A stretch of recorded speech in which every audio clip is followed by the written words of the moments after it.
հասել է նրան, որ ազգային ամեն ինչը արդեն պիտակավորվում է իբրև ազգայնական։ Տեսնելով այս իշխանության իրապես անկարողությունը թեկուզ ասֆալտ սարքել, հա, եւ թեկուզ ինչ որ մի ճանապարհ կամ մի տրանսպորտային խնդիր լուծել կամ մի հատ գյուղերի զբաղվածության խնդիր լուծել, նրանք ապիկար են բոլոր այդ հարցերում։ Ադրբեջանը դատապարտում է, Թուրքիան դատապարտում է, Դրոշիայում է, Փաշինյանը դատապարտում է, Դրոշիայում է, անցյալ ցեղասպանության շղթումը, անցյալ նախադեպի շղթումը նշանակում է բաց ճանապարհ հետագա ցեղասպանությունների համար։ Զիջողականությունը, սիրելիներս, քաղաքականություն չի։ Եվ զիջողականությունը եւ պարտությունը խաղաղություն չի։ Հայաստանում ցեղասպանել են պրոֆեսիոնալիզմ։ Հայ մարդը պետք է գնա ընտրության, որ հետագայում մեղքը չգցի աշխարհի վզի։ Վեր կաց ու գնա։ Բարև ձեզ, եթերում ուղի խոսքն է, այսօր մեր հյուրն է քաղաքագետ Անուշ Սետրակյանը։ Բարև ձեզ։ Շնորհակալ ենք հրավերն ընդունելու համար։ Փոխադարձաբար Տիկին Սետրակյան, լրացավ հայոց ցեղասպանության 111-րդ տարելիցը եւ երբ տեսնում ենք պատմությունը աշխարհում ընդհանրապես բազմաթիվ ցեղասպանություններ են եղել ցավոք, սակայն հնարավոր է որ Հայաստանը հիշվի պատմության մեջ որպես միակ երկիր, որի իշխանությունը կասկածի տակ է դնում իր իսկ հայ ժողովրդի ցեղասպանության փաստը։ Դա իշխանությունների համար, ներկայիս իշխանությունների համար շատ ձեռնտու խոսույթ է, որովհետև նախ եւ առաջ այդ ամենաանմեղն եմ ասում, թոթափում են իրենց ուսերի վրայից բոլոր այն իրավական, պոտենցիալ, նաև հնարավոր գալիք գործողությունները, որ կարելի էր ձեռնարկել եւ պետք էր ձեռնարկել պատմական խոսույթից մինչեւ ներկա ժամանակներս, մինչեւ Արցախյան ժողովրդի բռնի վտարումից, էթնիկ մաքրումից, հետագայում եթե սրանք հանկարծ մնան ադրբեջանական մեծ ներխոսքից եւ դրանից հետո բնականաբար ակնկալվող էթնիկ բախումների հարցերը լուծելու համար, այդ հենց մի անգամից մի հարվածով ամբողջը փաթեթավորում են եւ շպրտում են աղբանոցը, հույս ունենալով որ դա կօգնի իրենց մնալ ջրի երեսին, պահպանել իշխանությունը եւ պատմական հիշողության հերկումը դա նորություն չի։ Պատմական հերկման հիշողության փորձերը եղել են որպես օրինակ, դա նույնիսկ պատմական հիշողություն չէ, դա իսկապես անհրաժեշտություններ Վայմարի Հանրապետությունը հիշեցնեմ առաջին համաշխարհային պատերազմից հետո, երբ որ ամեն կերպ շատ ցավագին եւ խայտառակ կապիտուլյացիայից հետո, որտեղ սակայն իշխանությունները թափանցիկ են իրեն ժողովրդի հետ։ Վայմարի կապիտուլյացիայի բոլոր պայմանները գերմանացի ժողովուրդը գիտեր։ Չէ ասում, որ ընդունում էր, բայց գիտեր։ Հիմա ես հարց տամ, որ մեկս գիտի նոյեմբերի 9-ի կապիտուլյացիայի դրույթները եւ պայմանները, ոչ մեկս։ Ահա այդ Վայմարի կապիտուլյացիայից հետո սկսվել էր նույնը գերմանական բանակի, գերմանական ինքնության, գերմանական կոնտրիբուցիաների, իսկ դա գալու է, որտեղ թե Նիկոլ Փաշինյանը մնա իշխանության հետ այս խոսույթով, բոլորին թվում է, որ իրենց գրպաններին անձնապես դա չի կպնելու, բայց եթե հանկարծ Ադրբեջանը, որ արդեն խոսում է Երևանը ասպատակելուց, որ արդեն խոսում է նոր սահմաններ Հայաստանի համար ստեղծելուց, Թուրքիան, որ խոսում է, որ ցեղասպանության ժամանակ պարզում է թուրքերն են սպանվել, հա, հայերի ձեռամբ, այսինքն էլեմենտար ինքնապաշտպանությունը, որ հրեական ցեղասպանային պարադիգմայում ամենակարևոր պայմանն է։ Դուք գիտեք, չէ՞, որ հրեական ստրատեգիայում գրված է հետևյալը. եթե մենք ակնկալում ենք մեր ցեղակիցների, մեր ժողովրդի հնարավոր սպանությունը, ապա եթե մենք նախահարձակ ենք լինում, դա հարձակում չի, դա պաշտպանություն է։ Իսկ հիմա մեր հայերի նկատմամբ կիրառվում է հակառակ ստրատեգիա, որ անգամ ձեր պաշտպանությունը, ձեր վրա կրակում են, դու ի պատասխան կրակում ես, դա հարձակում է։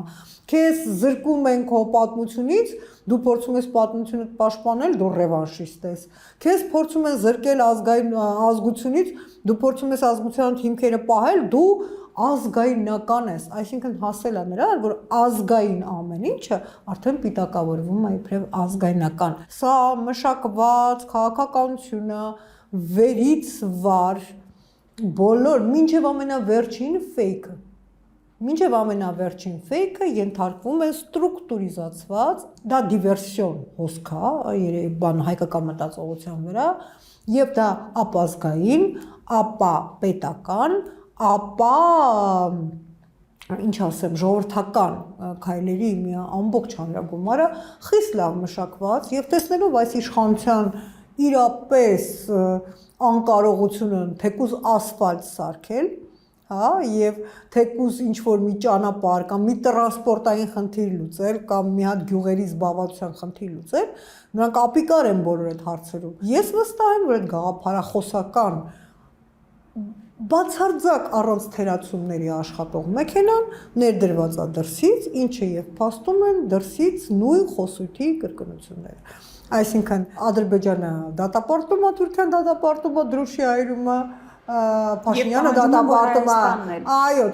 Փաշինյանը դատապարտում է Դրուշի այրումը, Ադրբեջանը խոսում է սահմանադրության փոփոխությունից, Փաշինյանը խոսում է սահմանադրության փոփոխությունից, կույր պետք է լինել,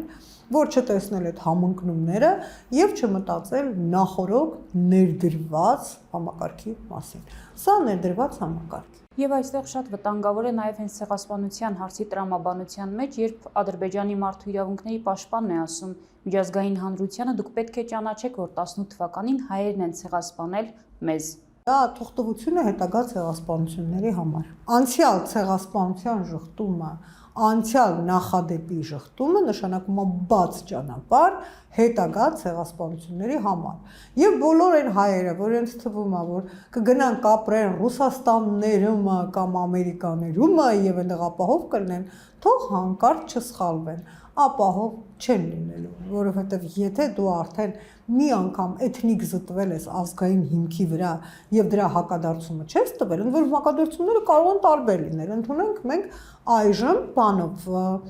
ի վիճակի չենք ռազմականորեն այդ անել, ի վիճակի չենք այլ կերպ անել, բայց չէ որ մենք ի վիճակի ենք դա անել իրավական դաշտում, մշակութային դաշտում, միջազգային դաշտում, բայց այդ բոլոր լծակները մեզանից խլում են։ Այս իշխանությունները մեզանից խլում են բոլոր հնարավոր լծակներ։ Եվ պատասխան չտալը շատ վտանգավոր է նաև Արցախում այս պահին մշակութային ցեղասպանության հանդեպ այդ փաստի։ Եկեղեցին կործանել են, եկեղեցիները հերթով, ընդ որում բոլոր եկեղեցիները պաշտպանում են ՅՈՒՆԵՍԿՕ-ի եւ այլ մարմինները։ Ես եղել եմ Կոսովոյում եւ ես տեսել եմ, թե ինչպես են այնտեղ պահպանվում սերբական մշակութային հուշարձանները, ոչ մեկը նույնիսկ չի մտածում դրանք քանդելու մասին։ Ինչի, որովհետեւ կա համընդհանուր գործող կարգ եւ համընդհանուր գործող օրենք։ Բայց եթե դու քո սեփական օրենքը չես պաշտպանում, ես այսպեսի մի հատ օրինակ բերեմ, էլի, եթե դու ընտանիքի հայրն ես եւ դու քո սեփական երեխային ամեն օր ծեծում ես,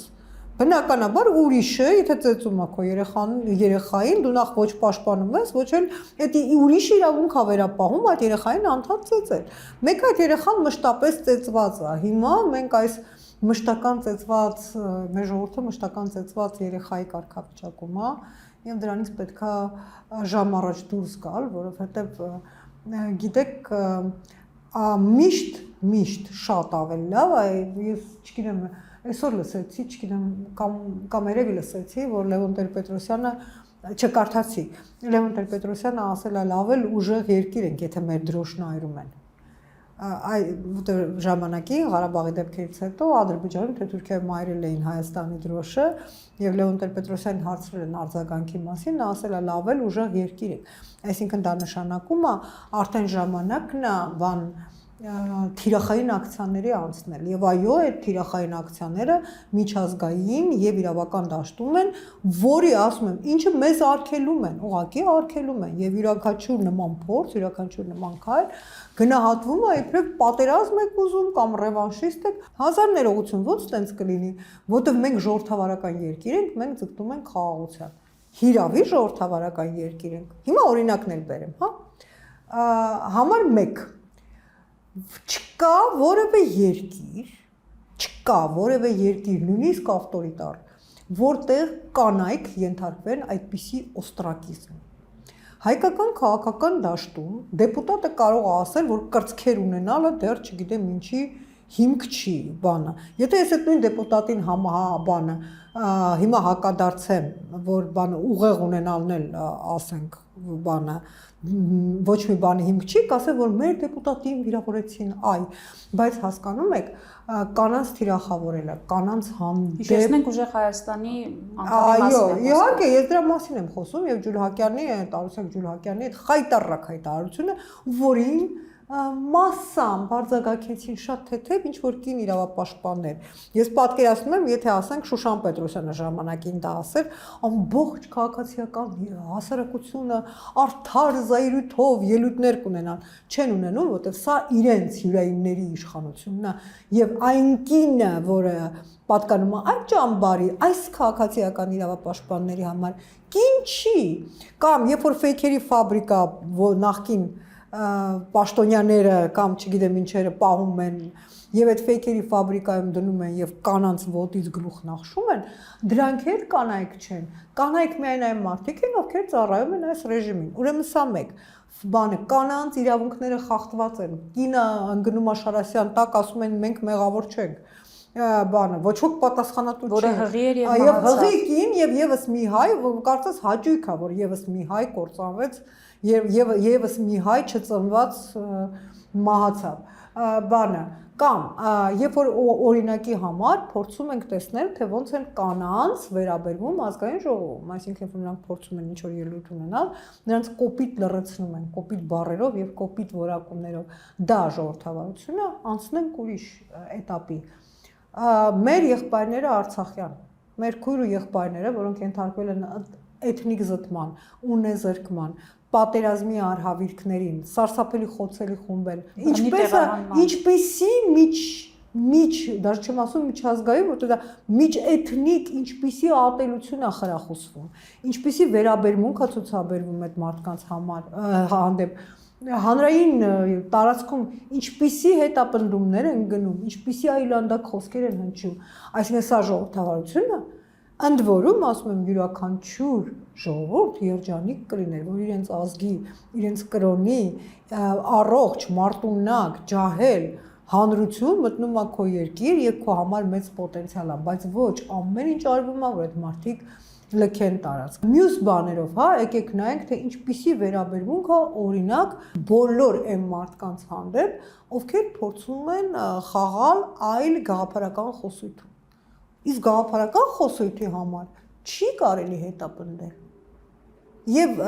քանի որ այդ մարդիկ չեն կարդացել ՄԱԿ-ի իրավական դրույթները, հիշեցնեմ նրանց, որ ես իրավունք ունեմ պաշտոնյային անվանել կոռուպցիոներ, եւ նա ինքը պետք է ինձ ապացուցի համաձայն միջազգային նորմերի, եթե իրենք ժողովրդավարեն, ինչի չգիտեն այդ միջազգային նորմերը, իրենք պետք է ապացուցեն, որ իրենք կոռուպցիոներ չեն, ոչ թե ինձ դատի տան։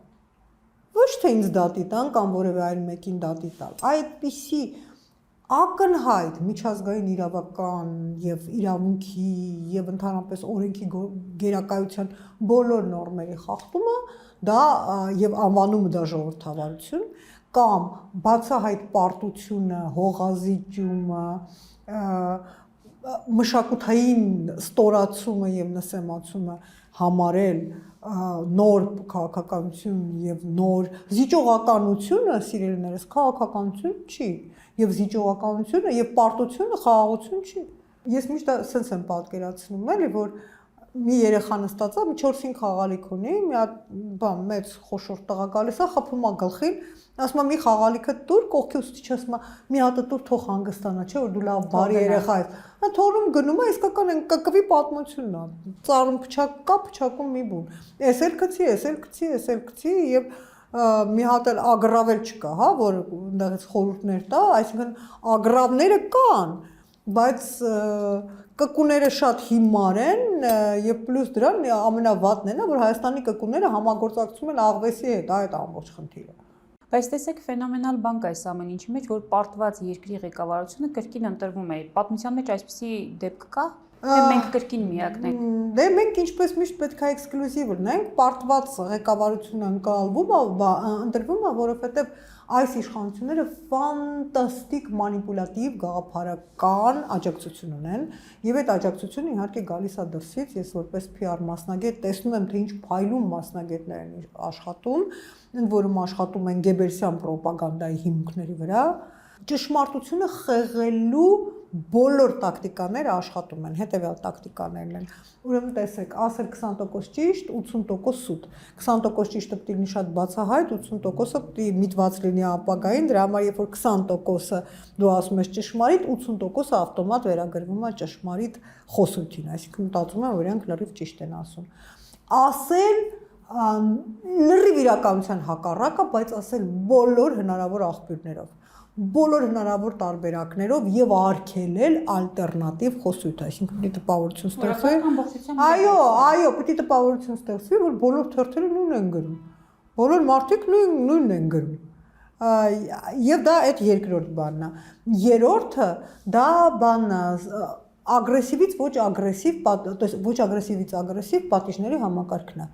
Ոչ ցանկալի խոսույթի հանդեպ եւ դուք տեսնում եք կոմենտարների համար դատի տալ, մարդկանց կանչել, մարդկանց հետ խոսել, մարդկանց սպառնալ, մարդկանց զգուշացնել, որ եթե սել շարունակես վերջը վատ կլինի, բոլորը Գեբելսյան ռոպագանդայի հիմունքներն է, բայց ամենակարևորը ինչ որ Օրուելն է ներկայացրել իր անասնաֆերմայում, դա բանն է, որ պատերազմը խաղաղությունը պատերազմ 4 ոտը վատ է, լավ է 2 ոտքը վատ է, այսինքն երբ որ դու մտցնում ես այդ էլիպտիկ նախադասությունները, որոնք արտացոլում են լրիվ հակառակը, կներեք կոնցլագերների երկրում, բաների երկրում, սովերի դաժան եւ հիմար կառավարման երկրում մարդիկ երկրում էին «Спасибо Сталину за наше счастливое детство», սա նույնը չի։ Հիմա էլ նույն ռոպագանդան աշխատում, դեպի ասեմ ձեզ, որ Գեբելսյան ռոպագանդան իր արժանի հարգանքներ մատուցում բոլշևիկյան ռոպագանդային եւ ասում էր, որ դա իրենց սնուցող աղբյուրն է։ Մի կարծեք, որ իրենք ատում էին բոլշևիկներին եւ ընդհանրապես կոմունիստական ամեն ինչը ֆաշիստները, բայց ինչ որ պետք է օգտվում են եւ հենց գաղափարական տիրույթում հիանալի օգտվում են։ Հայաստանում փոփոխություն կարող է լինել օրինակ հունիսի 7-ի ընտրությունների արդյունքում։ Դուք առաջադրվել եք Միասնության թվեր կուսակցության ցուցակով։ Այո, սա լրիվ գիտակից ընտրություն է։ Գիտեք, ես սպասելիք ունեմ, որ մարդիկ վերջի պահին կմտածեն, որ այնուամենայնիվ պետք է ընտրեն պոտենցիալ դրական արդյունքներով հայկական հենքը։ Բացատրեմ ինչի, որովհետև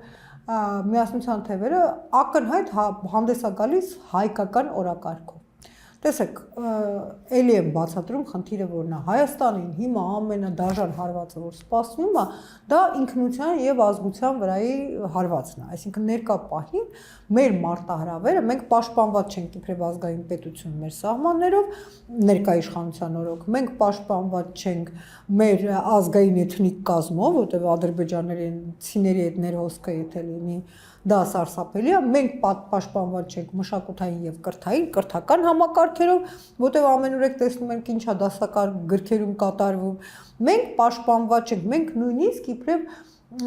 ոնց ասեմ ձեզ, որպես ընտանեկան եւ բարոյական արժեքների կրող պաշտպանված չենք, որտեղ ամեն վարքան փորձ է արվում խարխլել նաեւ դա։ Եթե օրինակ նայենք մեր վերին իշխանությունների ընտանեկան կարգավիճակին եւ խաղերին, իսկ դուք մենք հասկանում ենք, չէ, որ էլիտան միշտ օրինակ է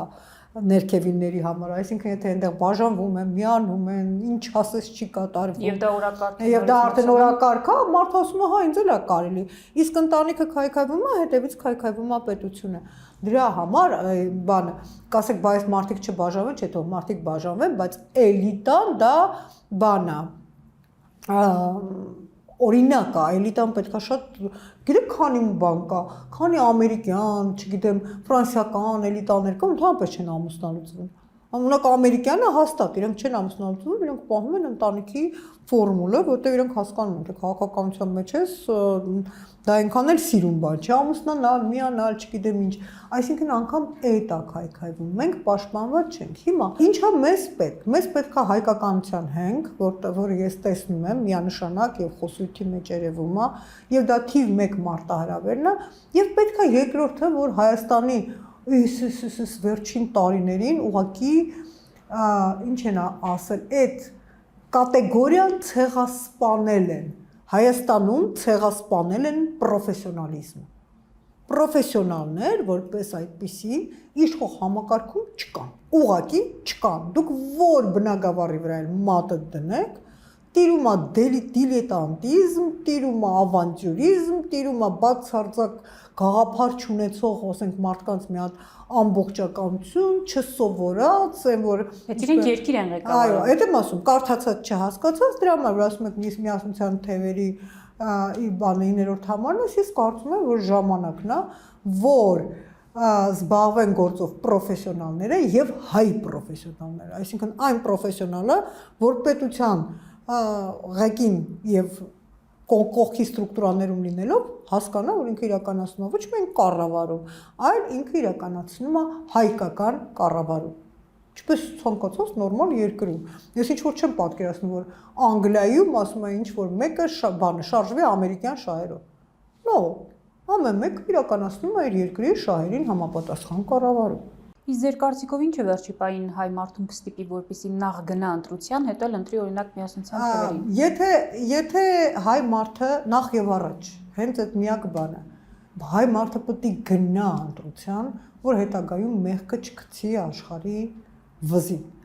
Վեր կաց ու գնա։ Դժվար չի։ Մոտնա, որովհետև այդ քվեաթերթիկը հաստատ օգտագործվելու է իշխանության օգտին, իսկ դա չի կարելի թույլ տալ։ Պետք է այնպես անել, որ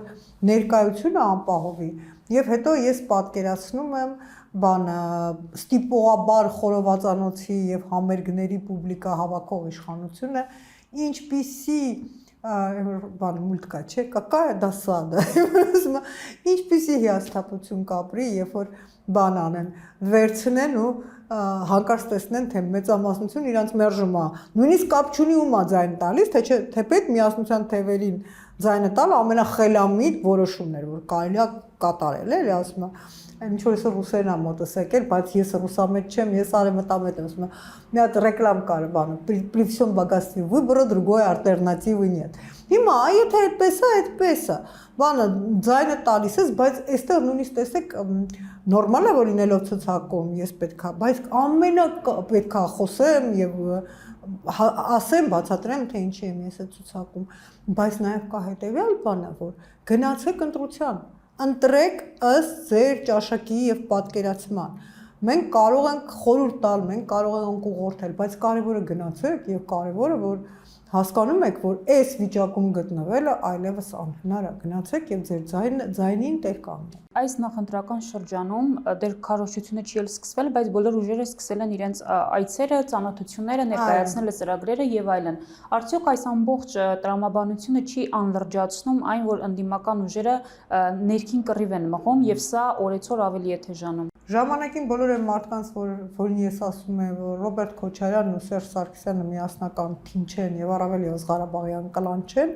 բոլորը այսպես sense վերևից նայում էին, դե դու ինչ գիտես, բաման։ Այդ հակասությունները գալիս են շատ վաղուց, հիմա էլ նրանք ավելի խորանում են, բնականաբար, որովհետեւ իրենք փոխադարձաբար եւ արդարացիորեն իրար մեղադրում են փոխադարձաբար եւ արդարացիորեն, հիշեք այդ երկու բառը, Նիկոլ Փաշինյան ֆենոմենի Երևան գալու եւ բարգավաճման մեջ, բայց այն որ ես օրինակ խորհուրդ կտամ, որ նրանք դա չանեն, որովհետեւ նրանք երկուսն էլ չկարողացան հաշվարկել, թե ինչի է ընդունակ Փաշինյանը։ Այսինքն դա իրենց երկուսի էլ խոշոր սխալն էր, իրենց յուրաքանչյուրին թվաց, որ այդ մարդուն ինչ որ կետ կա, որտեղ հնարավոր է կանգնեցնել։ Հնարավոր չի։ Միակ բանը, որ կարող է կանգնեցնել այդ ալիքը, համաժողովրդական, միասնական քվեն է։ Ընդ որում միասնական քվե եսի նկատի ունեմ, ասում եմ, ում ուզում են ձայնը տան, բայց գնան։ Եվ իդեպ շատ թիրախավորվում է հենց ձեր կուսակցության ղեկավարը Թաթոյանը։ Գիտեք ինչի է թիրախավորվում, որովհետև ուրիշ տեղից թիրախավորելու տեղ չկա։ Այսինքն մենք ունենք բանը Հայաստանի համար անբնականորեն պարկեշտ մարդ, որտեղ մինչև հիմա բանը չէ, հայկական միջավայրում, երևի մեկ էլ Լևոն Տեր-Պետրոսյանն է իր առաջին ընտրության ժամանակ, այն էլ այնտեղ կպնելու բաներ կար, ասում են կինը հրյա է, ինչ որ մի բան գտնում են կոնսպիրոլոգիկ, բայց այստեղ ասենք մենք ունենք վերջապես հնարավորություն համակարգելու տարածքը, կառավարումը, սիրելիներս, դա համակարգելու հմտությունը եւ այո հայկական հենքի վրա։ Եթե դա չի համակարգվում համայնքական հենքի վրա, ստացվում այն ինչ որ մենք հիմա ունենք։ Տեսնենք ինչ կլինի հունիսի 7-ին։ Հուսով։ Շնորհակալություն Տիկին Սեթրակյան։ Եթերում ուղիղ խոսքներ հետագա հաղորդումներին հետևելու համար կարող եք բաժանորդագրվել Լամեդիա YouTube-յան ալիքին։ Հաջողություն։